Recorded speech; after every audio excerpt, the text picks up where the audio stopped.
To some people, it may only be March, but if you're a die-hard Halloween Horror Nights fan, that means one thing is coming up: rumor season. Following up Halloween Horror Nights 25 is not going to be easy.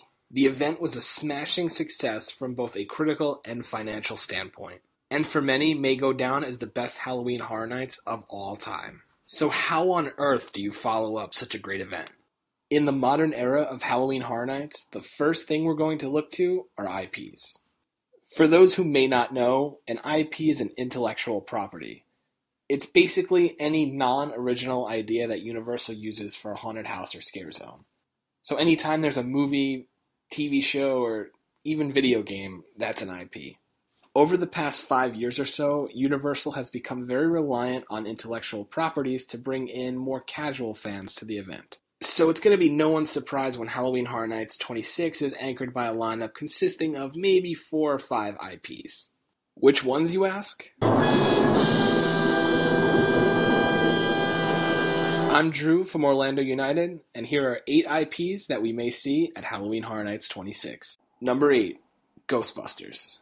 I think any old-school Universal fan can tell you that it's been far too long since the Ghostbusters have been represented, in a proper manner, at Universal Studios Florida. Whether it be surveys, questionnaires, or simply fan desire, Ghostbusters has been in demand for Halloween Horror Nights for a few years now.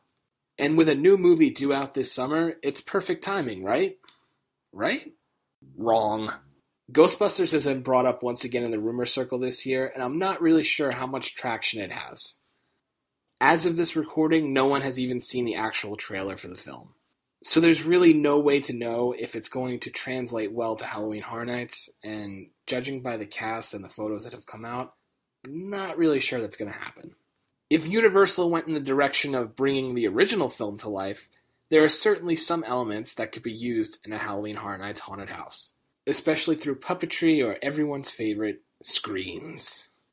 With that said, as much as I would like to see a Ghostbusters house come to Halloween Horror Nights, I don't think I'm ready for another year of, will it be the original or the new generation?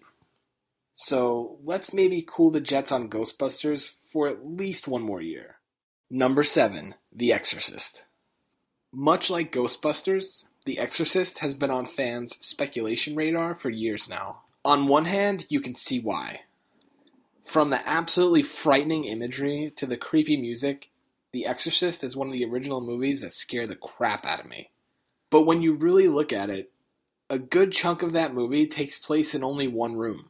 Personally, I think it'd be really hard to translate this to a full-length house at Halloween Horror Nights. Given the immense popularity that the Usher gained in the Icon Scare Zone last year, if for any reason Universal decided to bring the Usher back and his house, Silver Screams, which is a compilation of many horror films, The Exorcist would more than likely be one of the ideal candidates to be featured in it. As for 2016, it seems like The Exorcist may be featured at Halloween Horror Nights at Universal Studios Hollywood out in California. At least that's what fans that decipher John Murdy's ridiculous clues seem to have come to the conclusion of. So who knows? If it's a success out there, I'm sure that we will see it in Orlando in no time. Number 6, They Live. It seems the past few years there's always been one house that's kind of an old school movie that clearly the creative team loves. One of those movies that's not yet come to Halloween Horror Nights but seems like a shoo-in at some point down the road is They Live. One of the typical gimmicks of Halloween Horror Nights is there may always be one house that features 3D glasses. What better movie to use for something like that than They Live? There is none. A classic movie from the master of horror John Carpenter, starring the late Rowdy Piper. And given the current state of the country, the movie doesn't really seem too far off at times. Could this be the year that we see They Live finally come to Halloween Horror Nights? If they do, there just better be a bubblegum-flavored signature drink. Number 5, the original Texas Chainsaw Massacre. Much like They Live, this also falls in line with a creative passion project. The difference here is that the Texas Chainsaw Massacre has already been done at Halloween Horror Nights, both in Orlando and in Hollywood.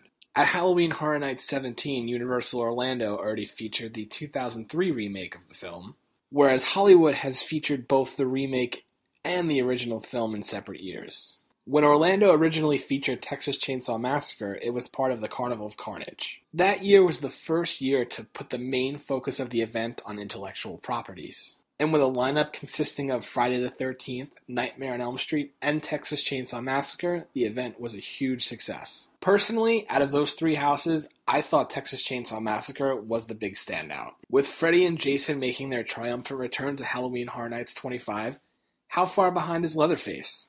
By going old school and bringing the 1974 film to Halloween Horror Nights, you bring a recognized brand, nostalgia, and chainsaws.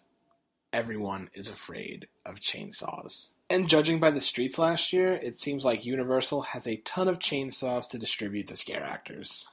This one is truly only a matter of time until it comes back to Halloween Horror Nights. Number 4, Krampus. When it comes to Halloween Horror Nights, there always seems to be one IP that gets used that's fairly recent. And typically, that most recent property is usually a Universal Pictures film.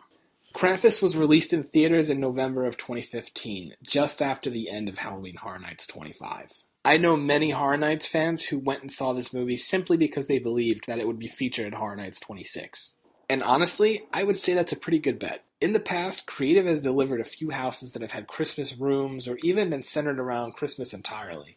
And the dark, twisted feel of it has just been top-notch every single time. And houses like Dollhouse of the Damned at Halloween Horror Nights 24 would be another type of reference point to what Krampus could possibly be like. Personally, I think this house will happen this year. But there's also the possibility that a house happens with this theme, but not the actual Krampus IP.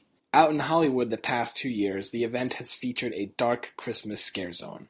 Something like this seems like it would fit Halloween Horror Nights in Orlando quite well in a house, most likely in one of the 2 sprung tents. A house with sick, twisted elves, murderous nutcrackers, and Krampus himself? Sign me up. Number 3, American Horror Story. In today's day and age, with services like Netflix and Hulu, streaming television shows has become more successful than ever. And with the yearly success that is The Walking Dead, it's only a matter of time until we see more television shows make their way to Halloween Horror Nights. One show that absolutely seems to fit that bill is American Horror Story. I think most people can understand the fatigue that a lot of the hardcore fans have in The Walking Dead. And I think that's what makes American Horror Story so promising as a potential IP for the event. The show is about to hit its 6th season, and every single one has been a completely unique experience. While they're kind of takeoffs on typical horror cliches, they all bring something unique to the table. If for whatever reason The Walking Dead did not return to Halloween Horror Nights, American Horror Story is the type of property that can come in and year out and offer something new. There is a lot of source material to work with here, and I think that we will see it at some point. I mean, just look at this guy. He is made for Halloween Horror Nights. He is pure nightmare fuel. I don't like him. I don't like him one bit. Number 2, The Purge. The Purge, much like The Walking Dead, seems like it's going to become a recurring yearly thing. Considering the success that The Street had in 2014, I wouldn't totally be against it. Last year's house was not the greatest, but there were behind-the-scenes issues of why that happened. So I absolutely give the property a mulligan on last year. But this year, I believe that The Purge will return, and rightfully so, as a scare zone in the New York area. About 2 weeks ago, the newest trailer for The Purge election year was released. And judging by that trailer, it seems that this film is going to be much like Purge Anarchy, where most of it will take place on the streets. Just judging by the trailer, there are plenty of moments that you can see that would easily fit into a Halloween Horror Nights scare zone, whether it be chainsaws or even the incredibly badass masks that were featured. Plus, we all know how Halloween Horror Nights likes to play around with current events, and with the current election coming up, and this film, it seems like it's a no-brainer.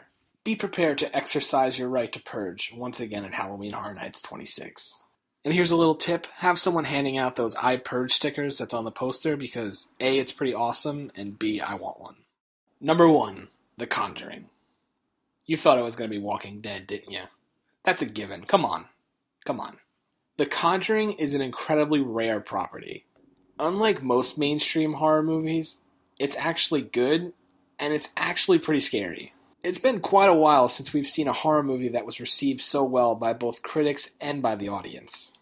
And with a sequel coming out this summer, it really seems like it would be best for business for both parties for it to be involved at this year's event.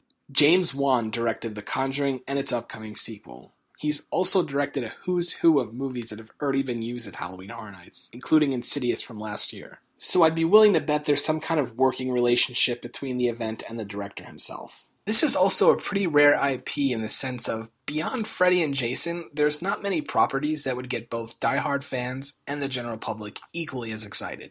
While this might not necessarily anchor an event, this would certainly be an incredibly successful house, a la last year's Insidious. With the sequel surely to make bank, it would be foolish for Halloween Horror Nights not to do the same.